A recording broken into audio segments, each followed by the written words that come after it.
Hello everyone मोर चेनेलर नतुन एटा भिडिओলৈ আপোনাক স্বাগতম জনাইছো।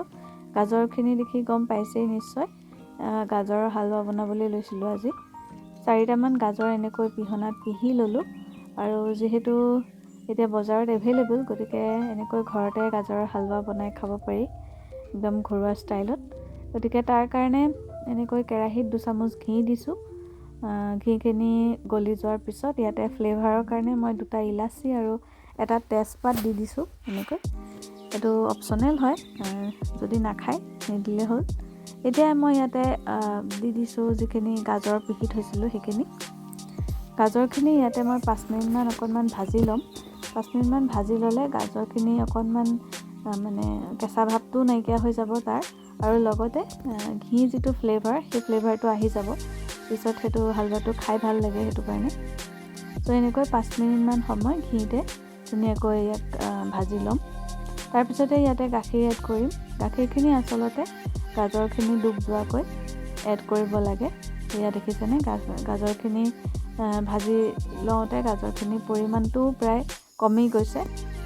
সো এতিয়া ইয়াতে মই গাখীৰ এড কৰিছো। প্ৰথমতে আধা লিটাৰ গাখীৰ এড কৰিছো। তাৰ পিছতে মোৰ অলপমান কম যেন লাগিলে কাৰণে আৰু 2 কাপ গাখীৰ এড কৰি দিছো। গতিকে যাতে গাজৰখিনি ডুব যায় সেই তেনেকুৱাকৈ গাখীৰখিনি এড কৰিব লাগে আৰু গতিকে গাজৰৰ পৰিমাণৰ ওপৰত গাখীৰৰ পৰিমাণটো নিৰ্ভৰ কৰিব আচলতে। পিছত যেহেতুকে গাখীৰখিনি শুহি যাব গতিকে গাখীৰখিনিৰ পৰাই সোৱাদটো আহেগে মেইনলি, সেইটো কাৰণে গাখীৰৰ পৰিমাণটো অকণমান বেছি দিছো।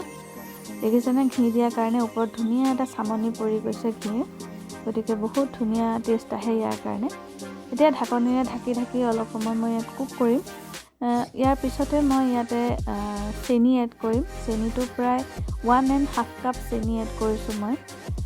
ইয়াত বাকী মিঠা যিমান খায় সেই অনুসৰি এড কৰিব পাৰে নিজে।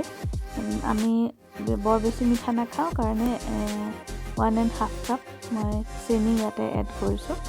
এয়া দেখিছেনে উতলি আহিছে। তো সেই উতল অহাৰ পিছতে ইয়াতে এতিয়া চেনিখিনি এড কৰি দিছোঁ।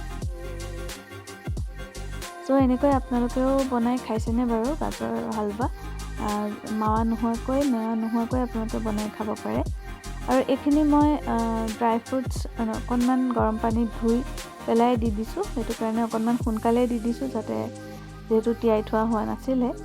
সো এতিয়া আকৌ মই 3 পৰা 4টা উতল আহিবলৈ দিম আৰু গাখীৰখিনি শুহিবলৈ দিম। তাৰ কাৰণে 10 পৰা 15 মিনিট সময় লাগিব। মাজে মাজে লৰাই থাকিম এইখিনি যাতে তলত লাগি নধৰে। এইটো অকণমান প্ৰায় 20-25 মিনিট সময় লাগিব এনেকৈ কেৰাহীত বনাওঁতে। আৰু যদি এই সময়টো নাথাকে তেনেহ'লে প্ৰেছাৰ কুকাৰতো বনাব পাৰে।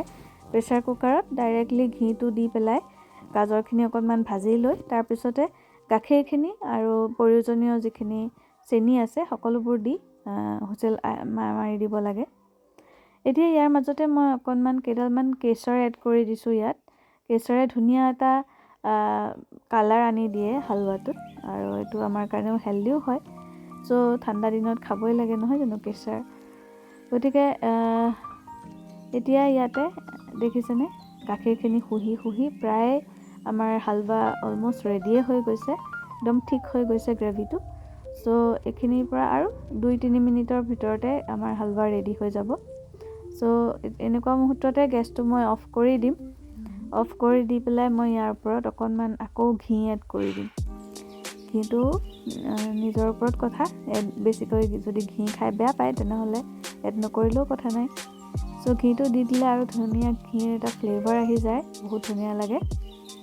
এতিয়া আমাৰ ধুনীয়া একদম গাজৰ হালৱা ৰেডি হৈ গ'ল। খাবলৈ বহুতেই ধুনীয়া হৈছিলে নিদিয়াকৈও। গতিকে আপোনালোকেও বনাই খাবচোন, আৰু ভিডিঅ'টো কেনেকুৱা পালে সেইটো জনাবলৈ নাপাহৰিব। আৰু নতুন ভিডিঅ'ৰ কাৰণে মোৰ চেনেলটো ছাবস্ক্ৰাইব কৰি ল'ব। Bye bye.